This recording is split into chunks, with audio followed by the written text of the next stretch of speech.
Good afternoon, ladies and gentlemen, and welcome to another commentary. And this time we're in Spain for qualifying, and wow! Driver chucks his hand in the air as I'm blocked a bit there on my first flyer. So that lap didn't end up being that good, 20.5 in fact, and my next lap, even worse. There's a puncture, no front wing. And that was interesting with Don Silva coming past twice. And here we have the pole lap. I'll clap down and enjoy the lap.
So not the cleanest lap for pole, and not nearly as fast as my pole here like 2 weeks ago.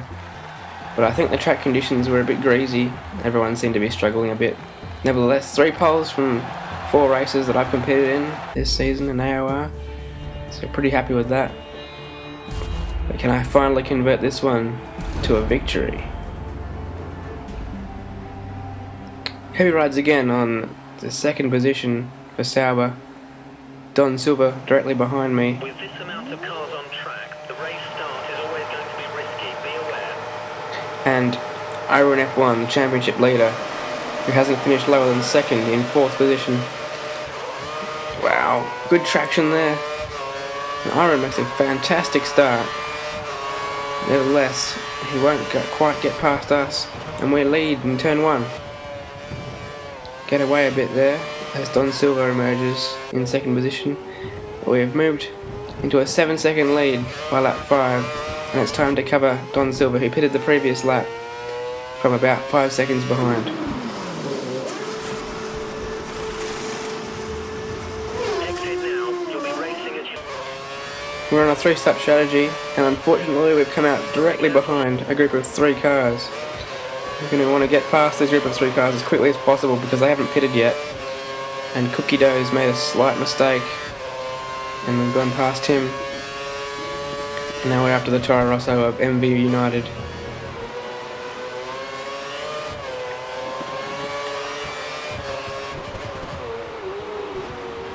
Yeah, just kicks up a bit of dust there. We're right on the gearbox now, and he's right on the gearbox of the Supernova. He also hasn't pitted yet. Meanwhile, Don Silva is 2 cars behind us and looking to make up some ground while we're behind these cars who haven't pitted yet. And that's a bit wide there. We're going to have some DRS, and we're just going to make a lunge down here so we can make a lunge on the newer tyres.